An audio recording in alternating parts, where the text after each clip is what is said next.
Okay, so this is going to be day 10 summary. Okay, I'm now in day 11, so time to summarize day 10. It was a showdown, and um, first of all, reporting on that 3 a.m. phase, got to sleep fine, no problem. So it was starting to look really good for that 3 a.m. phase, but what really, really, I think messed everything up for the rest of the phase. I mean, was this just really bad? Um, Something is tweaking on my computer right now. I'm trying to think what it is. Something is just going absolutely nuts on my computer right now.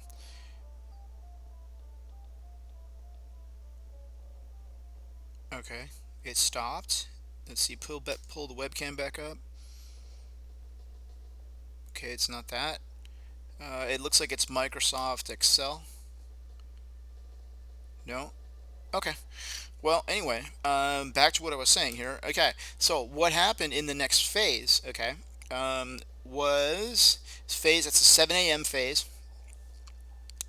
and I didn't get to sleep. I mean, I laid down and everything, and didn't get to sleep. So that it's as if the no sleep that was scheduled to occur on that 3 a.m. phase, which was like the pattern or whatever, didn't happen, but instead it happened at 7.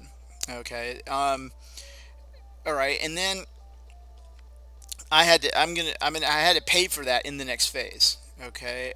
Went to work and everything. Right at about the 3 hour mark. The body just starts crashing. I could feel it because I slipped because again, when you even if you lay down and everything, but you don't get your sleep, if you don't fall asleep, it doesn't matter. The body doesn't care that you laid down. It's counted as if you skipped your sleep. Okay, that's how that works. So in the next phase, I had a vivid REM dream, which would normally produce the polyphasic euphoria. Okay, but because I was low on sleep juice, that's sleep juice, right? That's the key to this whole adaptation thing. Don't have a better name for it at the moment. But because I was low on that, I didn't get the polyphasic euphoria. Okay, instead I had the boogeyman I had to fight off. Okay, which was very very tough. That was very difficult. It was very strong. There was a lot of struggle. Okay, and so I basically, I implemented a music as a solution to get over it. So I was listening to a lot of music to keep myself from engaging in that struggle with the boogeyman. Okay. Okay. And then that was the 11 a.m. phase. I had the vivid REM dream. Okay. The next phase, okay, is the 3 p.m. And so I woke up from the 3 p.m., started about my morning activities, and once again, the subconscious mind exploited that vulnerability because the the rule of the security procedure, where you wash your face, okay, in the morning when you get up.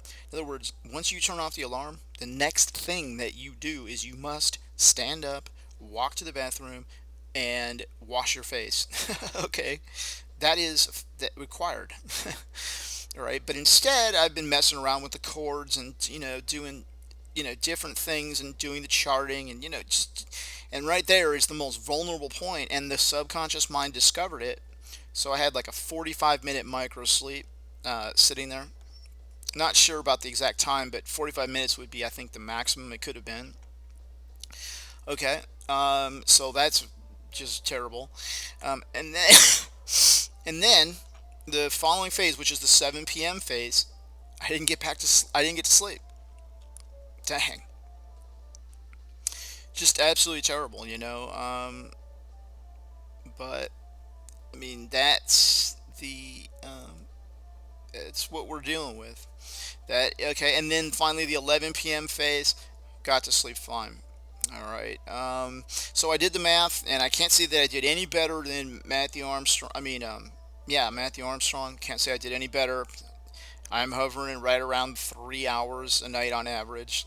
Um, so it's the same struggle here. I just have to do much, much better by day 19. And okay, so first thing that needs to be done is we need to permanently close off that. Um, we need to permanently close off that early morning spot. Okay, and amazingly enough, that micro sleep that occurred at 45 minutes occurred in the same phase as the original oversleep and the 2 hour forced sleep that was on day 7 and day 8. Right there on that 3 p.m. phase, it's almost like the mind chose that phase to do oversleep on its own, because it just looks, I mean, it is the phase where almost all, I mean, it's almost like you could say all of the oversleep occurs, or not oversleep, but microsleep, or sometimes oversleep. As well, loss of consciousness, because I don't oversleep. In other words, I'm getting up from all my alarms. Thank goodness, I'm getting up from all my alarms, and that's working fine. Um, okay, but then I've got times where I have been put to sleep by the special forces boogeyman, okay, or I do microsleep, and all of it occurs in that 3 p.m. phase. I'm looking at it right here. It starts on day 3 at 3 p.m., then it goes to day 5 at 3 p.m., then it's day 7 at 3 p.m., it's day 8 at 3 p.m., it's day 10 at 3 p.m. Okay, that's a solid pattern right there. Now, on the other hand, which just makes it really bizarre, is that I also have two states of euphoria in that same phase. Vivid REM dream occurred in that phase, um, and producing polyphasic euphoria, and I just had an unexplained polyphasic euphoria. So it probably was a vivid REM dream I didn't recall from the previous phase or something. I mean, I don't know, but the euphoria was you couldn't miss it. Okay, and so it's a weird combination that this would be the phase chosen for oversleep, which is clearly the case. There is no oversleep outside of that. There's no deviation from the schedule outside of that 3 p.m. time, um, which is just bizarre.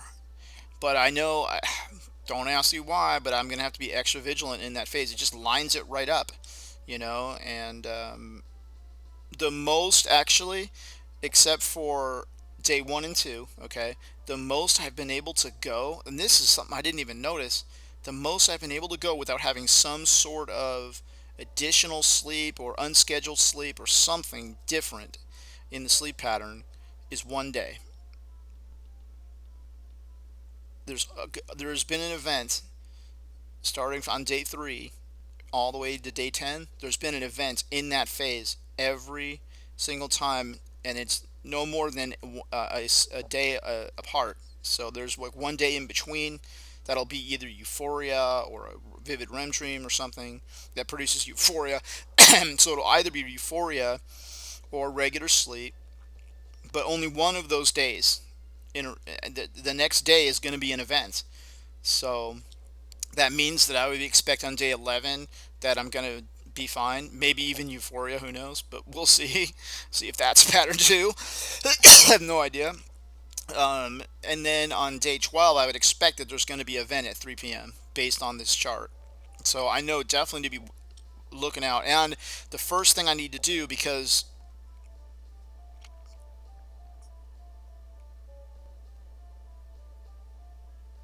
on day 8 and day 5 and day 3 and day 10, in other words, all of the days that the sleep, uh, the extra sleep occurred, except for day 7, um, they all were revolving around that early morning where I woke up, turned off the alarm, and start getting busy at the computer instead of standing up, going to wash my face.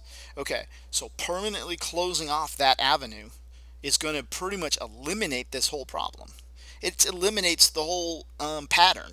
The whole thing goes away if I just simply follow the rule that I had established.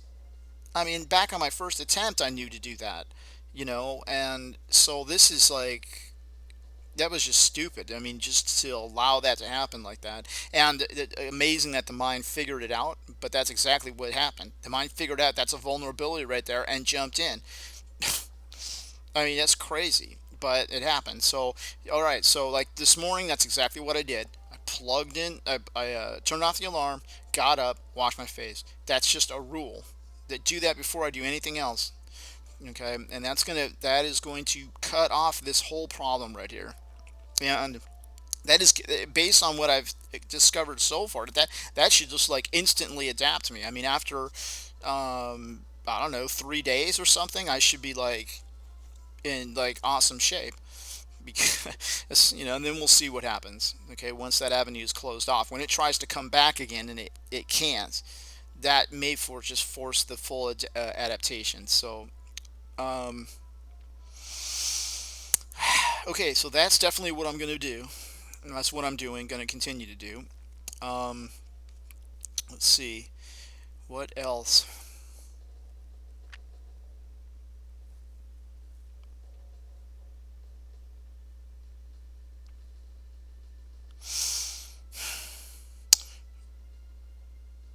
Well, the no sleeps. Okay, those are bizarre. There was two of them in one phase. That's never happened before. Straight out, never happened before. Again, it happened at 7 a.m. and at 7 p.m. where I wasn't able to get back to sleep. Not really able to explain that, but I think I don't know. I just think that if I eliminate this one little pathway where the body's getting its sleep at 3 p.m., it shows a time. Bizarre. Um, if I eliminate that out of there, it should take care of the no sleeps too, because it's going to force the body to provide the sleep as a issue of survival for a healthy functioning mechanism. So it'll provide the sleep, so no sleeps will go away. And so that's what I'm expecting is going to happen. That's the solution that I'm going to take. And these extra little sleeps and everything, okay, that added up to, gosh, an average of, oh, wait a minute. I sleep for 30 minutes. I just realized something. 30 minutes. Matthew Armstrong slept for, it was like 20, is it 20 minutes? So if I'm at 30 minutes, I'm supposed to be at, if I'm at 30, I should get this straight here. If I'm at 30 minutes, that means per day, okay, I'm at 180 minutes for the day, which is 3 hours. That's what I'm supposed to be at. Okay, so I'm not too bad. I mean, if you average it out over the 10 days, I'm not doing too bad at all.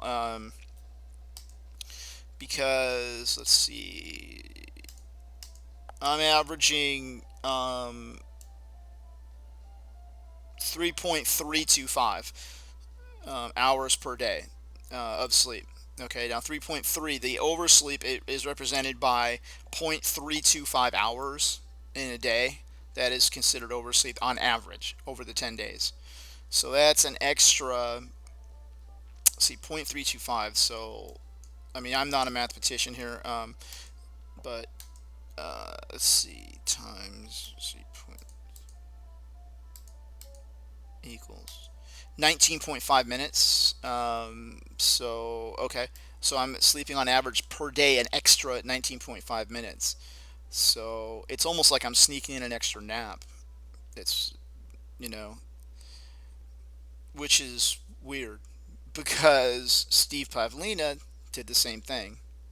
He did it deliberately. He put in an extra nap in the beginning deliberately because he was having trouble in the evening, like his late night slot right there before he woke up from the morning or whatever, before everybody else woke up. That last slot was where he was having his problems, and so he put in a nap in between, and he actually that would be an extra 20-minute nap.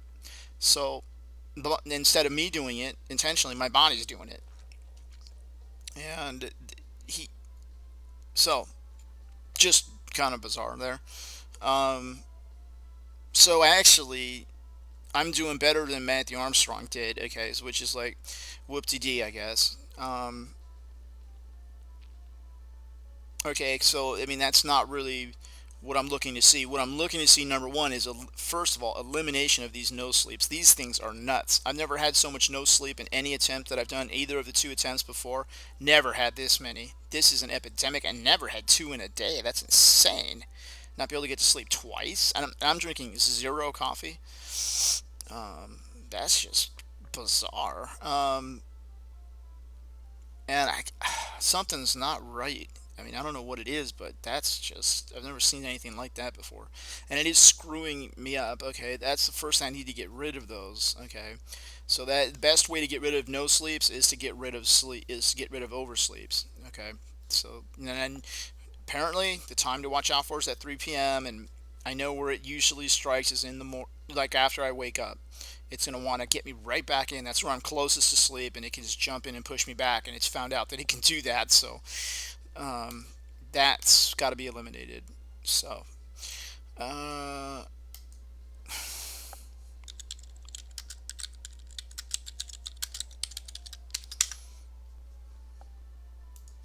yippers. All right, and then so let's see if there's anything else.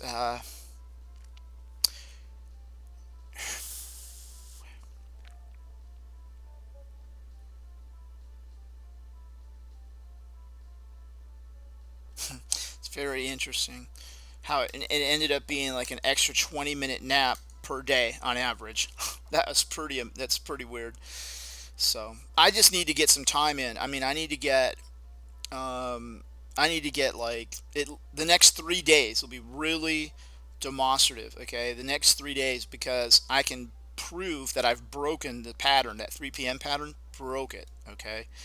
Also, um, tomorrow, which is this, I'm in day 11. So with the phase I'm in right now, if I can get to sleep, I will have broken the no sleep pattern from the 3 a.m. phase.